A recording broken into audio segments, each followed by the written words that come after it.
Let us start from the beginning, right? الرجال قوامون على النساء. Men have that position of advantage over women. قوامون, they are maintainers and sustainers of women. Now, are we talking here about all men and all women, or husbands and wives? We're talking about husbands and wives. Because the part of the ayah immediately after says, أُهْجُرُوهُنَّ فِي الْمَضَاجِعِ. Abandon them in bed. If we're talking about men and women in general, we're not going to be talking about beds. If we talk about a bed, then we're talking about a marital relationship, husband and wife. Bear this in mind, because there's a lot of men, and this is again so remarkable, that use this ayah to say, I have a privilege over any woman, period. So I see them even like at elections, like at MSAs, for example. This is just when it gets really sad.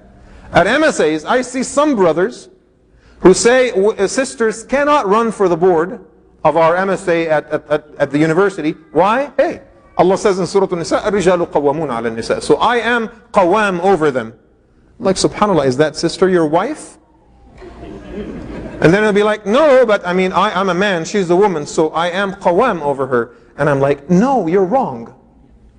The ayah talks about husbands and wives. It doesn't talk about all men and all women, okay? So let me establish that first. Number two, what is the meaning of qawam? Qawam is sort of an exaggerated form of qayyim. Are you familiar with the great scholar Ibn Qayyim al-Jawziyah? Ibn Qayyim al-Jawziyah? His father was the custodian of a very famous school that they called it Madrasatul Jawziyah. So he was the custodian, right? So they called him Qayyim al-Jawziyah, the manager of the school. His son, by consequence, became Ibn Qayyim al-Jawziyah, the son of Qayyim al-Jawziyah. So al-qawama means maintenance, sustaining, support, help, taking care of, management of affairs, right? Does it mean you have power over them? No. Does it mean you can control them? No. Does it mean they obey you blindly? No. I'm sharing this with my brothers here. They're looking at me, staring at me, right? Some of them are not very happy right now. I'm telling you what it is as it is. I'm not gonna change the words in order to appease anyone. The ayah says qawam, which means that you have the responsibility of Allah subhanahu wa ta'ala to be a caregiver, caretaker, a maintainer, a sustainer, a provider for your wife. But with that, brothers and sisters, I also have to tell my sisters, the meaning of this, the flip side of this coin is that the leadership of the Muslim family rests in the hands of the man. I'm saying, I said something bold to the brothers, I'm saying something bold to the sisters. This is the social scheme that Islam emphasizes. I'm not going to apologize for the words of the Quran. Sometimes, wallahi, and this heartens me, sisters or brothers that are so in love with the deen and they have seen such beautiful teachings in the Quran, but they come across one ayah that offends their postmodern Western sensibilities, and they're like, I'm having problems with some Quranic teachings. Subhanallah. This all or none, black and white attitude of ours. The Quran has given you beautiful things in your lives, giving you guidance and light and teachings and morality and miracles. You dismiss the Quran because there's one ayah that is not compatible with your way of thinking. It's just sad. This is sad. So I invite my sisters and my brothers that love Allah subhanahu wa ta'ala and His Prophet and the Book of Allah, you question yourself when there's an ayah in the Quran that you didn't like, that you kind of faltered a little bit about. You question yourself and your own standards and your own sensibilities and your own education and your own preferences. You question yourself and you don't question the words of Allah subhanahu wa ta'ala. Because there has to be absolute good in the teachings of Allah. So as I said earlier, al-qiwama is a coin that has two flip sides. One of them is that you are in the service of your family, in the service of your wife. I'm talking to the brothers. You are in the service of your wife. You sustain and maintain. You exercise patience. You try to resolve problems in a civilized and a peaceful way. You are patient and you're taking things in and you're planning and you're processing and you're analyzing and you're trying to make things work and keep the pieces together. That is qiwama.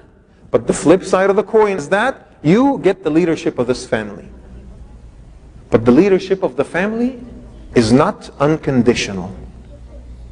Is every man in his family automatically the leader of his family? According to some conditions that Allah subhanahu wa ta'ala laid clearly in the ayah. رِجَالُ قَوَّامُونَ عَلَى النِّسَاءِ. Why are they in that position of qiwama? بِمَا فَضَّلَ اللَّهُ بَعْضَهُمْ عَلَى بَعْضٍ وَبِمَا أَنفَقُوا مِنْ أَمْوَالِهِمْ. Two things. They have the qiwama status because Allah subhanahu wa ta'ala has given them some privileges and some favors vis-a-vis women. And number two, because they are the spenders, they spend on the family. They are the bread earners of the family. Let me emphasize this, just take it a little bit further. What are the favors that Allah subhanahu wa ta'ala has given men compared to women? I'm just talking about the simple biological preferences here. Most men are physically stronger than most women. There are some individual women that's stronger than individual men, right? But statistically, most men are stronger than most women, and this is a given fact of science, right? We have more testosterone in our blood, our muscles are built in a much more stronger manner than that of women. This is just the way Allah subhanahu wa ta'ala wanted the biological world to be. That is one privilege that Allah subhanahu wa ta'ala has given us that He has not given women. Most of us at least. You know, there's some petite brothers here and there. Now, what are the other privileges that Allah subhanahu wa ta'ala gave us? Men are extremely competitive. They are very, very aggressive, right? I think that, and I'm not saying this as the imam, I'm saying this as a man, quite frankly. I feel that most men take pride and honor in the fact that they're going out there hustling, spending so many hours in order to support their families. It is not just that we do what we have to do. We take pride in that. Okay? Men take pride in going out there and confronting the world in order to take care of their wives and take care of their children and support their families. It's very important, I think, for all my brothers to understand. Allah subhanahu wa ta'ala put in your psychology, He put in your psyche that tendency that you are willing to sacrifice your own life if you have to for the sake of the honor of defending your wife and defending your children. This is how we are. This is how we're wired as men, right? Now, one of the sisters might ask this very, very valid question. Well, I feel that I would like to go out there and hustle as well and make money and support my family. I like that. I want to have education and I want to have a career, right? Would I ever be able to object to that? Absolutely not. Allah subhanahu wa ta'ala gave you the right and gave you the permission to work and to get educated and to go out there and work. And it's absolutely fine. But let me qualify this statement with a couple of things. And I'm not going to share with you my personal opinion. I'll tell you what the statistics suggest. And I have two very important surveys that were conducted by the Daily Mail, which is a British newspaper, very popular British newspaper, the Daily Mail. And the other one is a Manhattan-based marketing firm that's called Youth Intelligence. Okay? What did the two surveys say? The first one, the Daily Mail conducted this international survey asking thousands and thousands of men, would you prefer that your wife stays at home or not? 78% of men in the survey, and that's about 10,000 people, right, which has a plus or minus 3% error margin, right? 78% of men said that they would prefer that their wives stay at home. Which means that most non-Muslim men agree with this notion as well. And if I surveyed the audience right here, I guarantee that close to that percentage will feel the same, among the brothers' side at least, right? Of course, there's a couple of brothers here and there that will be like, you know, hey, I want my wife to go out there and work because, you know, she brings in some money to our family. I like that. I appreciate that. Of course, there are some of those.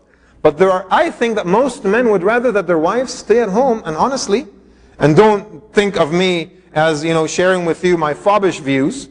I've given those up about 13 years ago. This is just me, honestly, just being reasonable and telling you how most brothers feel. The more honorable thing to do, the social scheme that Islam supports, however much it gives freedom to everyone to do what they want, but the social scheme that Islam supports is that the husband is the bread earner and the wife stays with the kids at home for as long as there are kids at home. These are not some backward Middle Eastern views. This is how most men in the world feel.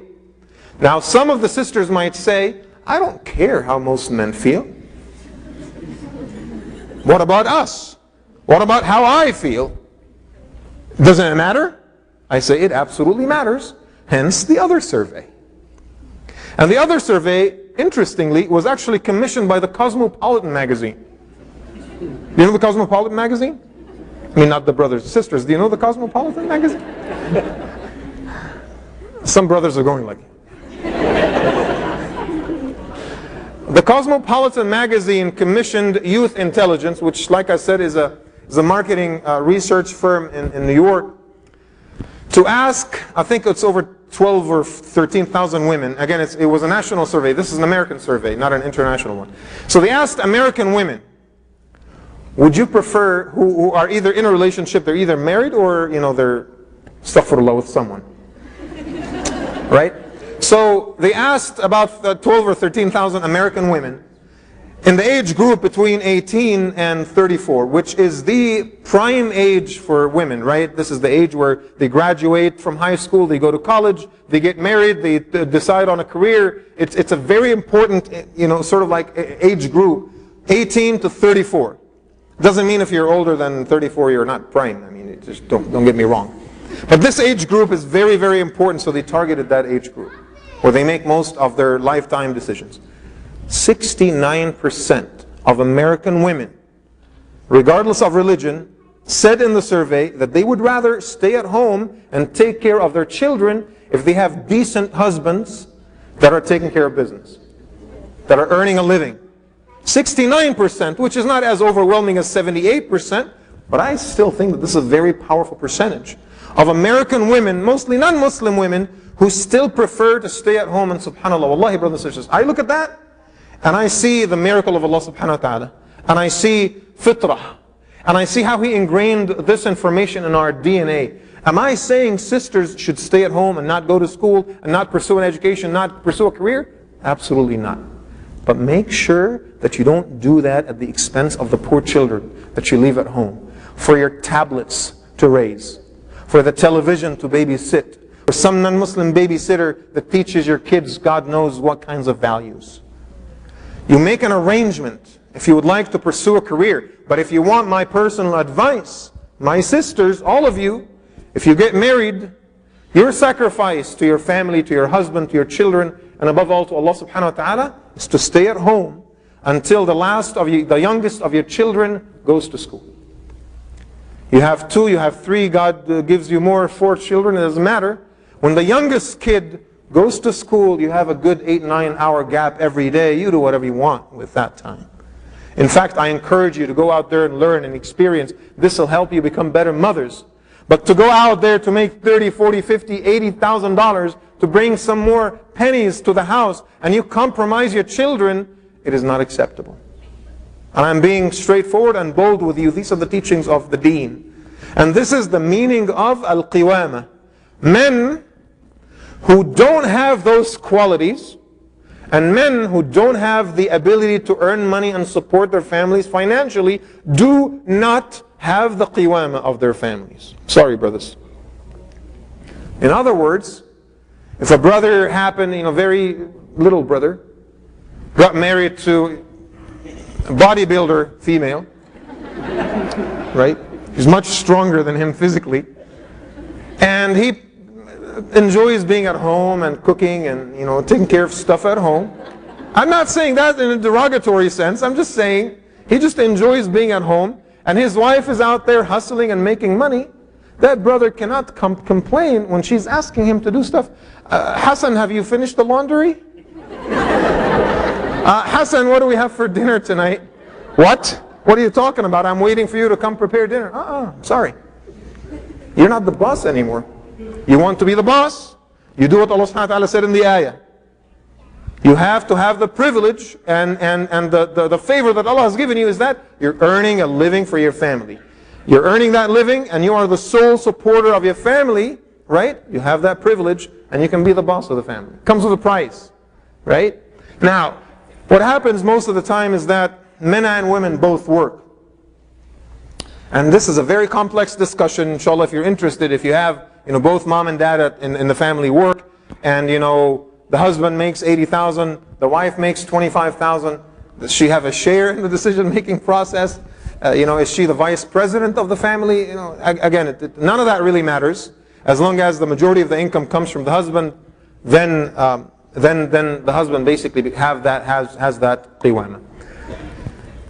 Last thing, inshallah, I will cover tonight. I don't think we have enough time to go into other topics, so we will continue this discussion over the next few nights. Is the word nushuz.